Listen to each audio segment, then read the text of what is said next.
bruits du monde de Valérie Constantin. Les bruits du monde comportent 2 séries, Homme plus monde et Portrait. Cette double approche est le fruit d'une vision. La première série capte l'homme aux prises avec le monde. Le site nous en offre quelques images, dont les 2 ci-dessous.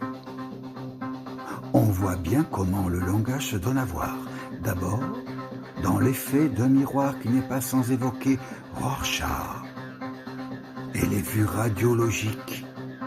Double effet corps mental qui se retrouve dans l'image suivante, où le corps est superposé à sa mort, figuré par ces bougies qu'on dépense dans les cimetières espagnols.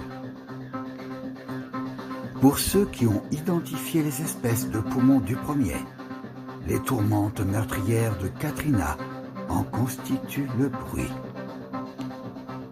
D'autres bruits sur l'écran où s'immobilise le second témoignent d'une approche et d'un passage de pas qui sont peut-être tout ce qui reste de ce monde quand il est consommé.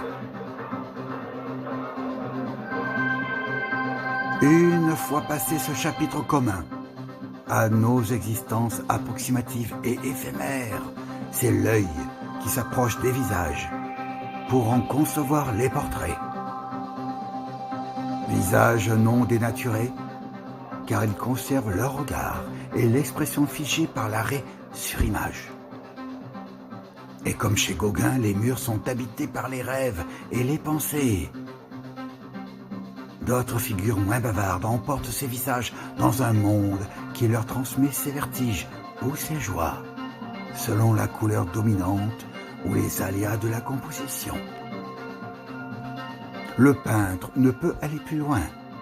Il s'arrête là, où l'écrivain continue d'explorer ce qui n'a plus d'importance plastique. On a l'impression d'une invitation à approfondir ce que l'art ne peut par nature que caresser entre le regard et le support. La démarche est purement moderne, débarrassée des effets narratifs et dramatiques que la peinture emprunte trop souvent à la littérature et au théâtre. Pas facile de s'en tenir à cette sérénité crispée. C'est pourtant ce que conçoit et réalise Valérie Constantin.